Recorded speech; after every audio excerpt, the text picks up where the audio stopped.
Bem-vindos, pessoal, mais uma aulinha aí de morfodinâmica costeira.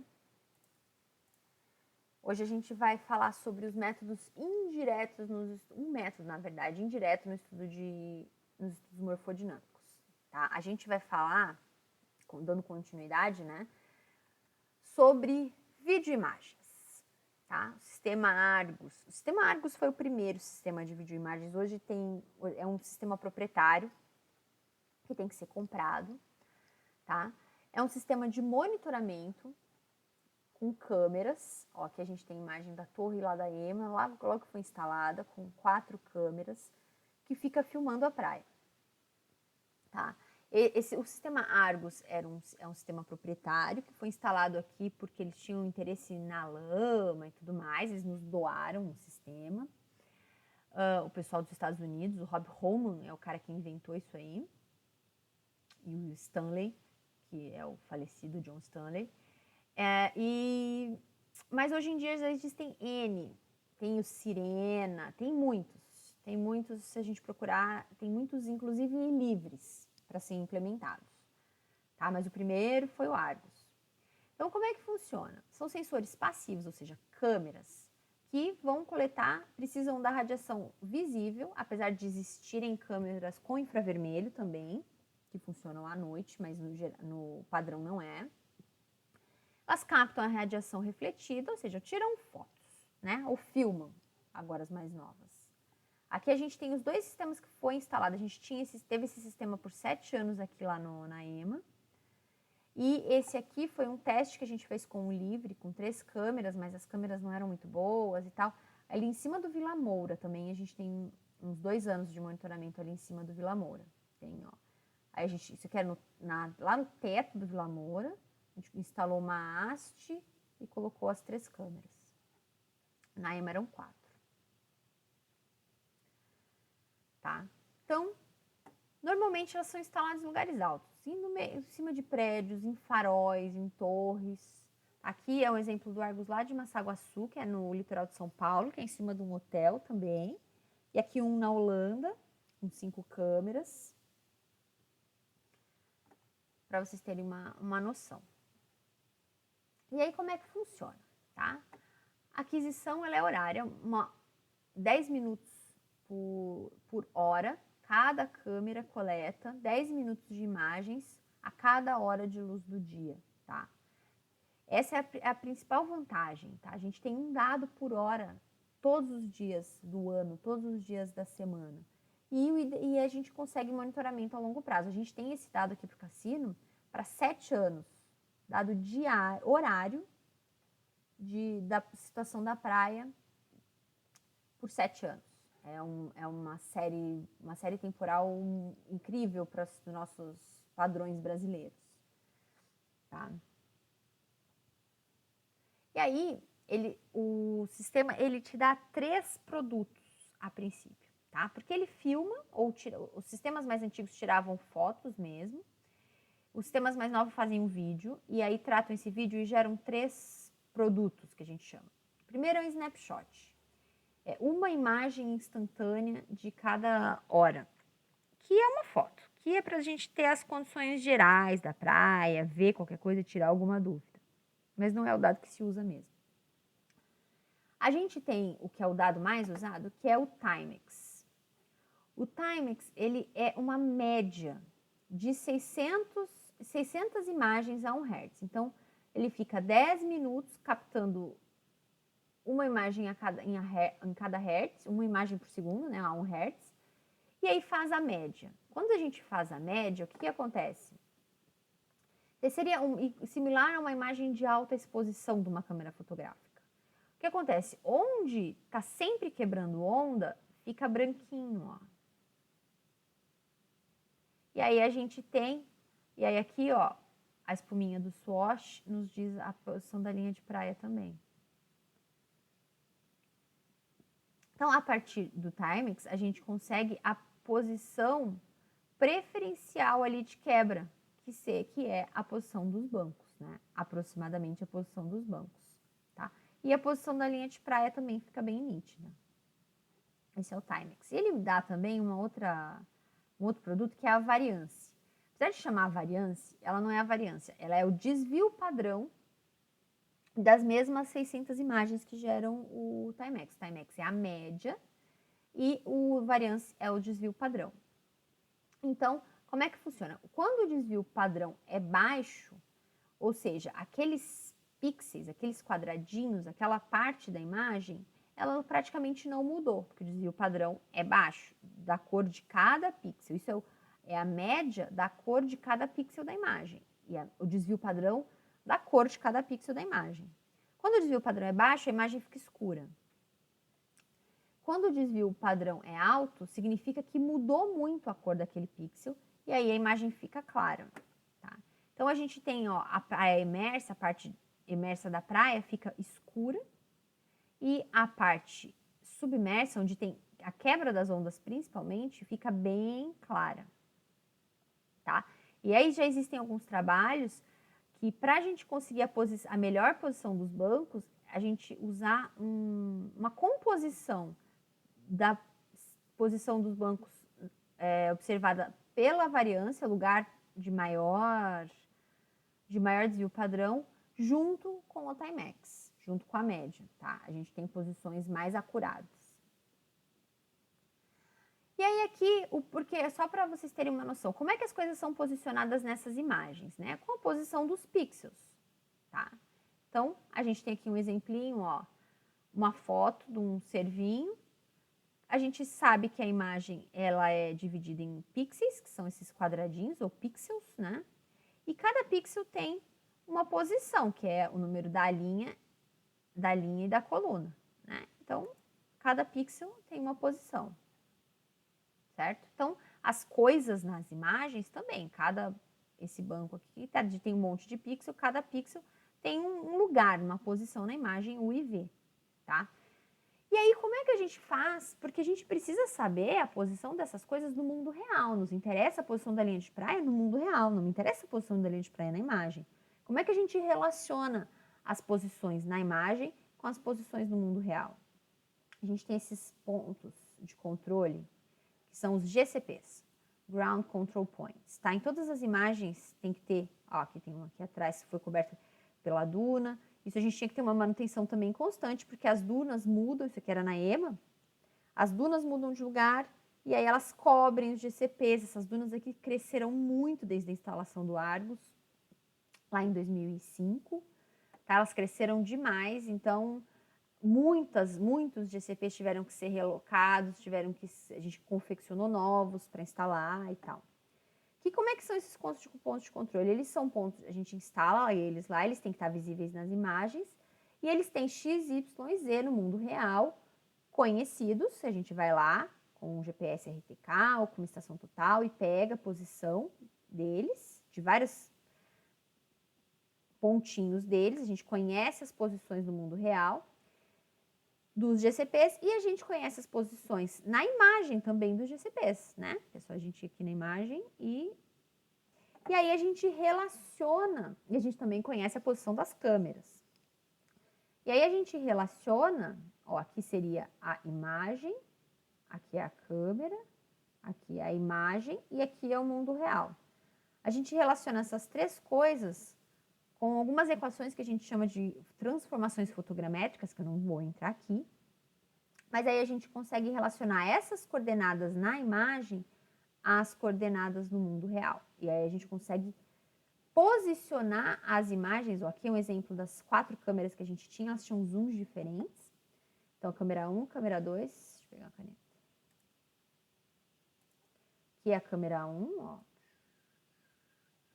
Aqui é a câmera 2, câmera 3 e câmera 4, tá? E aí a gente, através dessas transformações, a gente transforma essas imagens que a gente tinha aqui, as fotos oblíquas, nisso aqui, ó. A câmera 1, câmera 2, câmera 3 e câmera 4. Numa foto, como se a gente tivesse uma imagem em planta, tá? A imagem em planta, a gente transforma as imagens oblíquas em imagem em planta e aí a gente junta todas elas e gera esses mosaicos. E aí, esses mosaicos aqui é o que a gente realmente usa para gerar os dados, tá? E aí aqui a gente identifica a posição dos bancos, identifica a posição da linha de praia e tudo mais, tá? E aqui do Sirena, ó. A gente tinha 3 câmeras, também com zooms diferentes. E aqui o mosaico, lindo esse mosaico, inclusive. Olha só uma corrente de retorno aqui, bem bonitona. A praia rítmica, lá na frente do Vila Moura. E a posição dos bancos. Certo? Um gap aqui no banco, que indica uma corrente de retorno no segundo banco. Certo? Olha o ônibus. Como é que fica na imagem?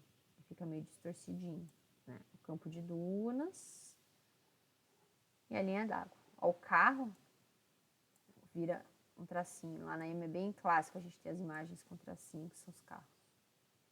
Certo? Então, os GCPs, olha os GCPs aqui do Vila Moura. Ó. Um GCP, outro GCP aqui, outro aqui. Tem um aqui bem no cantinho. Tem um aqui, tem um aqui, um aqui. Tá? E a gente usa esses GCPs para fazer as transformações fotogramétricas e gerar as imagens planas e os mosaicos. E aí daqui a gente consegue ver a posição dos bancos, né? Com a posição dos bancos a gente calcula a taxa de migração dos bancos, estão migrando para offshore, estão migrando para onshore, variabilidade longshore, como é que tá? A gente consegue, ajuda até a melhor classificar o estado praial pelas ritmicidades dos bancos, presença de hips, eu tenho um TCC, 2 TCCs na verdade, que falam das hips, que a gente consegue observar pela ritmicidade aqui dos bancos, posição da linha d'água, usei isso tudo usei na minha tese.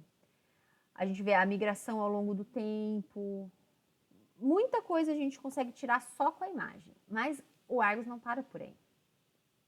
Tá? Aqui também a gente tem a linha d'água, a gente consegue ver, monitorar a frequência de maré meteorológica, de inundação, tendência a longo prazo da linha de costa. Tudo isso a gente tira dos mosaicos em si. Mas tem uma outra coisa que a gente consegue, que o Argus coleta também, que na verdade todos os sistemas de vídeo monitoramento coletam, que são os time stacks. Tá? Nesse caso, que era o nosso Argus mais antigão, a gente tinha uma linha de pixels selecionados nas imagens, tá? Era na câmera com mais um, que era a câmera 2. A gente tinha esses pixels aqui, eles eram selecionados para fazer o time stack. Nos Argus mais novos, na segunda versão, que a gente chegou a ter instalado por um tempo, todos os pixels aqui da zona de surf eram escolhidos, tá? Para fazer o time stack. Mas vamos lá, o que é o time stack? O time stack, lembram que as imagens elas eram coletadas a 1 Hz, uma imagem por segundo. O time stack já pegava a variação de cor dos pixels selecionados, duas imagens por segundo, tá? A 2 Hz. Então, aí a gente tem, e por 17 minutos, não está anotado aqui, mas por 17 minutos a gente tem o dado de cada um desses pixels, 2 dados por segundo. Então, a gente tem a variação temporal durante 17 minutos de cada pixel. Por que isso é importante? Quando está chegando uma onda, principalmente se tiver um swell limpo, a cor da imagem na passagem da crista, ó, percebam aqui, a gente tem uma imagem de um swell bem limpo. A cor, olha só, da imagem na crista e na cava é diferente. Então, essa variação de cor em cada pixel, a gente consegue relacionar a ondulação e a gente consegue calcular a ondulação incidente por conta dessa variação de cor em cada pixel. Então, cada stackzinho, cada pixel desse, era como se a gente tivesse um sensor medindo a variação em cada um desses pontos. Tá?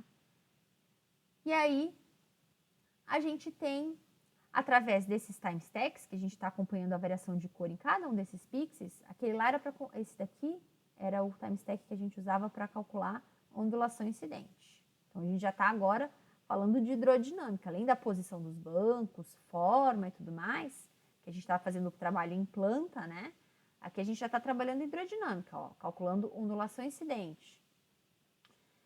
E a gente tinha um outro conjunto de pixels que era paralelo à linha de costa. Para quê? Para acompanhar a espuma da arrebentação e estimar corrente superficial, tá? Porque a gente acompanhava a variação da espuma ao longo da costa, acompanha, né? Dá para fazer isso, a espuma ao longo da costa e a gente tem a corrente superficial através de videoimagens, certo? E uma outra coisa que dá para fazer, isso aqui é resultado disso já, que eu fiz no meu doutorado também, é o que a gente chama de batimetria inversa. Que vocês se lembram, né? Que pela teoria linear, a velocidade, a celeridade da onda, ela é raiz de GH, né?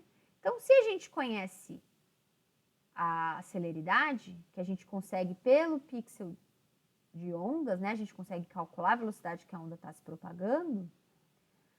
Se a gente conhece a celeridade, a gente sabe G, a gente consegue estimar H, tá?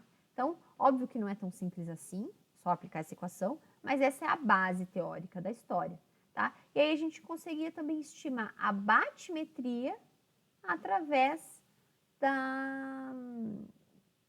do pixel stack. Tá? Então, a gente consegue fazer a morfologia em geral ali com as imagens, mas com o pixel stack a gente consegue pegar a batimetria mesmo e a corrente longitudinal e a ondulação. Então, é uma ferramenta completa para a morfodinâmica, né? E a batimetria, corrente longitudinal e ondulação incidente. Certo? E aí, só que, tá, ele não é perfeito, ele tem algumas limitações também. Quais são as limitações? Primeira coisa, depende da luz do dia, né? Principalmente os sistemas que a gente teve instalado e que a gente usou. Só funciona de dia, né? Então, existe a opção de câmeras de infravermelho, mas a gente nunca usou, não conheço, mas existe essa opção. Mas as nossas, a gente tinha um problema da noite, tá? E a questão de visibilidade, isso era uma questão muito séria para nós aqui, porque neblina, não dá para ver nada, não tem dado. Chuva também, provavelmente não vai conseguir ver muita coisa, porque as câmeras, as caixas tanque das câmeras fica molhado, fica super ruidoso, com chuva também dificilmente se vê alguma coisa nas imagens. E a história das limpezas periódicas, porque muita maresia, volta e meia, a caixa estanque, o vidrinho da caixa, porque as câmeras elas ficam dentro de caixas estanques, né? As caixas estanques ficavam muito sujos, o vidrinho ficava muito, muito, muito, muito sujo. Então, tipo, toda semana tinha que alguém lá subir na torre e limpar. Tá? E aí, se toda semana tem que ir lá, o negócio já começa a não funcionar direito, né? Porque não existe, a gente não tem funcionário, é tudo aluno, professor fazendo. Então, a questão de limpeza é um problema bem sério, certo? Então, é só para dar o feedback para vocês, só para vocês saberem o que aconteceu. A gente teve esse sistema instalado aqui na EMA até 2012. Primeiro foram os americanos que vieram instalar e tal, por causa da lama. Depois o Lauro aprovou um projeto que manteve as câmeras por um tempo. E aí, em 2012, a gente tinha instalado há um ano um sistema mais moderno, né? O pessoal dos Estados Unidos veio aqui de graça e instalou, o Lauro só pagou acho que as passagens e tal, instalou instalamos câmeras mais modernas, um software mais moderno e tudo mais. Só que aí um ano depois, caiu um raio na torre. Porque era a torre, né, na frente da EMA, com as câmeras, e aí tem um container lá que tinha um computador e tudo mais. Que fazia todo o processamento do negócio. Caiu um raio, queimou todas as câmeras, todos os equipamentos, tudo. Queimou tudo, absolutamente tudo. E aí a gente não teve mais projeto, não teve mais dinheiro e acabou que o negócio nunca mais foi instalado. Por isso que não tem mais o Argus. Queimou, foi um raio muito forte que acho que caiu bem ali, entrou pelo sistema, acho que, não sei se foi pela internet ou pelo sistema telefônico, o que foi. Sei que estourou o computador na cara dos professores lá dentro da EMA, assim. Queimou os computadores, fritou na hora. E aí queimou absolutamente tudo que tinha na torre, tudo que tinha dentro do container. E aí a gente perdeu tudo e acabou não instalando de novo, né? Nunca mais tivemos projeto com relação a isso e nem verba, e aí acabou morrendo a história. Certo, pessoal? Então, ficamos por aqui com o método indireto. Também, qualquer dúvida, qualquer curiosidade, qualquer coisa que vocês quiserem saber, postem lá no fórum, me perguntem. Não guardem para vocês. Tá legal? Um abraço e até a próxima.